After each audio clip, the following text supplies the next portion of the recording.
નમસ્તે મિત્રો, આજે હું એક ગંભીર મુદ્દા ઉપર વાત કરવા માગું છું. આજની જ ઘટના છે. સાહેબ, આજની જ ઘટના છે ડબલ એન્જિન સરકારની, જેનો વિદેશમાં ડંકો વાગે છે તેવી સરકારની. ગુજરાતના પાટનગર ગાંધીનગરમાં જ્ઞાન સહાયકો આંદોલન કરી રહ્યા છે અને તેની સાથે કેવો દુષ્વ્યવહાર કરવામાં આવ્યો છે તે તમે આજ ઘણી બધી ન્યૂઝ ચેનલોમાં જોયું હોય છે. તો આપણે ખરેખર સમજવાની તે જરૂર છે કે તે વ્યક્તિઓ કોણ છે. તે આપણા જી ભાવિ શિક્ષકો છે, જે તમારા અને મારા બાળકોનું ઘડતર કરવાના છે. હવે તેવા લોકો સાથે આવો દુષ્વ્યવહાર કરવામાં આવી રહ્યો છે આપણી જ સરકાર દ્વારા, જે 156ની સરકાર આપણે બહુમતીથી ચૂંટી હતી અને ભરતી મેળા બાદ 5 લોકોનો સમાવેશ થયો છે. એટલે આ એક રીતે કહી શકીએ તો 161 ધારાસભ્યો છે ડબલ એન્જિન સરકારમાં, છતાં પણ આવી પરિસ્થિતિઓ અત્યારે આપણે જોઈ રહ્યા છીએ અને ખરેખર આ નુકસાન તમારે અને મને જ થઈ રહ્યું છે. એ આપણે ખરેખર સમજવાની જરૂર છે. એક રીતે તમે કહીએ તો ગુજરાત રાજ્યમાં મોટાભાગની શાળાઓમાં શિક્ષકોનો અભાવ છે, પૂરતો સ્ટાફ નથી. ઘણી એવી પણ શાળાઓ છે ત્યાં 2 થી 3 શિક્ષકો પૂરેપૂરી સ્કૂલ ચલાવી રહ્યા છે અને ઘણી તો એવી શાળાઓ છે માત્ર ને માત્ર ત્યાં એક જ શિક્ષક છે. અને હમણાં થોડાક સમય પહેલાં એક ન્યૂઝપેપરમાં જે અહેવાલ હતો તમે વાંચ્યો પણ છે અને જાણ્યો પણ છે. એક શાળામાં તો કોઈ શિક્ષક જ નથી. શાળાના આચાર્યશ્રીએ સ્કૂલની જવાબદારી સરપંચને સોંપી દીધી છે. આવી ઘટનાઓ આપણા ગુજરાત રાજ્યમાં બની રહી છે. ડબલ એન્જિનની સરકારમાં 161 સીટો આપણે ચૂંટેલી છે અને આપણા જ બાળકોને ભણવા માટે કે અથવા ભણાવવા માટે ત્યાં પૂરો સ્ટાફ નથી. શિક્ષકોની સરકાર ભરતી કરતી નથી. આ એક સત્ય છે. કદાચ લોકોને કડવું પણ લાગી શકે, પણ ખરેખર આપણે આ સમજવાની જરૂર છે કે આ જ સમસ્યા છે અને આ ખરેખર આપણે ગંભીરતાથી અને ઊંડાણથી વિચારવું જોઈએ. હવે હું એક એક્ઝામ્પલ તરીકે તમને જણાવવા માગું છું કે અત્યારે જે જ્ઞાન સહાયકો કાયમી શિક્ષકની ભરતીઓ માટે આંદોલન કરે છે અને બીજી પણ ઘણી બધી માંગણીઓ છે. તો આપણે માંગણીઓને તો પૂરતી રીતે ધ્યાનમાં નથી લેતા, પણ હું મુદ્દો એક જ વાત કહેવા માગું છું કે શિક્ષકો શાળાઓમાં તો છે નહીં અને ભવિષ્યમાં શું થશે.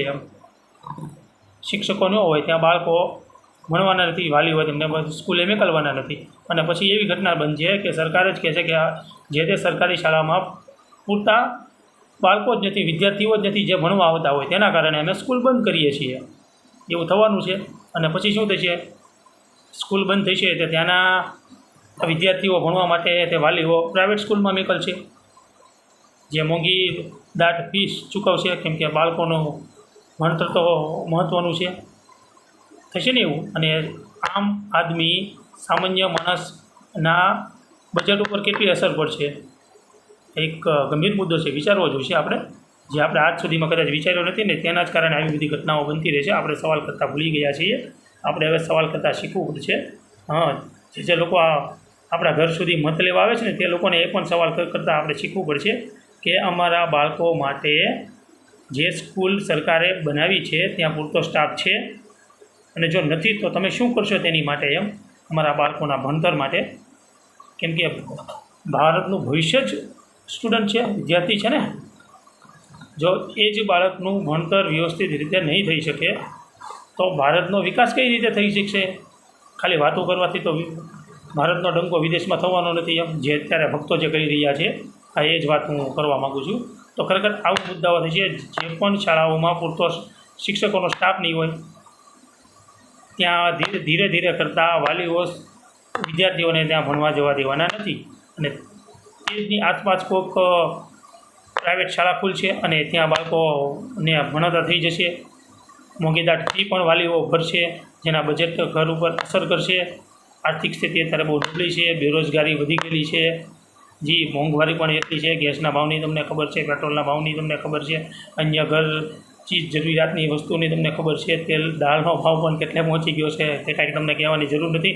ખરેખર ખબર છે બધી વસ્તુઓ અત્યારે મોંઘી થઈ ગઈ છે અને પછી સ્કૂલ પણની ફીસ પણ આપણે ચૂકવવી પડશે જે પ્રાઇવેટ શાળાઓમાં. અને પછી શું થશે, સરકારી શાળાઓમાં પૂરતો શિક્ષકોનો સ્ટાફ નહીં હોય એટલે સરકાર એવું કહેશે તેના જ કારણે કોઈ વિદ્યાર્થીઓ ભણવા નથી આવતા. વિદ્યાર્થીઓ ભણવા નથી એટલે સ્કૂલ બંધ કરી છે. અને ભવિષ્યમાં તમારા અને મારા જેવા મધ્યમ વર્ગના લોકોને એવી સમસ્યાઓ થઈ છે કે ત્યાં સ્કૂલ નહીં હોય તો શું થશે. ગરીબ માણસો જે આર્થિક રીતે પછાત હોય છે તે લોકોને ભણવા માટે સ્કૂલ જ નથી રહેવાની, આસપાસના કે વિસ્તારોમાં દૂર રહેશે તો ત્યાં આપણે મોકલી નથી શકવાના આપણા બાળકોને. તો આવી પણ ઘટનાઓ બનશે. તો ખરેખર આ એક ગંભીર મુદ્દો છે. આપણે વિચારવાની જરૂર છે કે આ જૂની એવી વાત ક્યાં સુધી પહોંચી શકે છે અને આપણે કેટલું નુકસાન થઈ રહ્યું છે અને ભવિષ્યમાં થવાનું છે. જો અત્યારે આપણે જાગૃત નહીં થઈ શકીએ તો આનું પરિણામ આપણી આવનારી પેઢી ભોગવશે. સમજાય તેને વંદન, આભાર. જય હિન્દ, સત્યમેવ જયતે.